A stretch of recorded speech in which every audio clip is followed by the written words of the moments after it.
Usa ka krematorium sa Cagayan de Oro City gireklamo sa mga residente. Atong sayron ang detalye sa live report ni James Paulo Yap. James!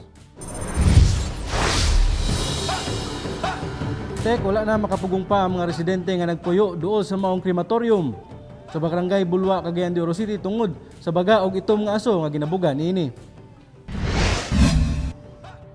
Baga og itom nga aso mao kini makita sa cellphone video nga kuha ni Jane sa Ligumba nga taga Zone 7 sa Barangay Bulwa, Cagayan de Oro City. Tungod sa kaitom sa aso, daw ligid ang gisunog. Apan sa pagsusi sa GMA Regional TV 1 Mindanao, panghaw sa krematorium di ay ang hinungdan sa maong aso. Nabalaka ang mga residente sa palibot tungod sa kabaho ug baga ang aso ang ilang mahanggap. Ang ilang pagluto sugod nga naa ang COVID. 24 hours na gyud ni sila, sir. Usahay gali di na may makakaon sir kay tumatiming ting pamahaw namo, baho naman kay di syempre among pagkaon amo na lang biyaan. Pagkapaliod to sir, grabe na pug kaayo. Hantod magabi.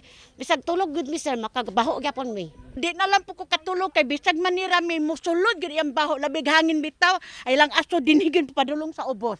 Nanawagan karon og tabang ang mga apektadong residente sa lokal nga panggamahanan. Unta, tabangan unta min nila dire nga ila punta nang malihok ang krematory diha kay dili kay permanente na lang may magsimot anang aso. Gilayong nagpahigayon og inspeksyon ng Clenro sa maong krematory.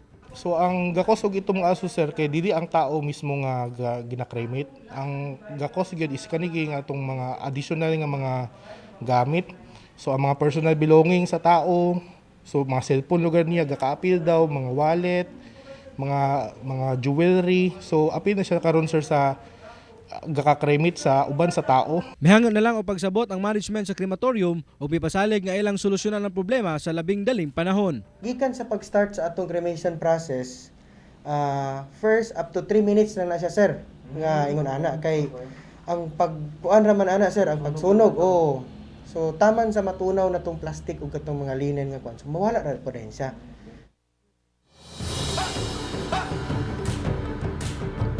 Tek mismong ang DENR Environmental Management Bureau na ang misusi sa maong krematorium karon aron hingpit na nga masolusyonan ang maong problema.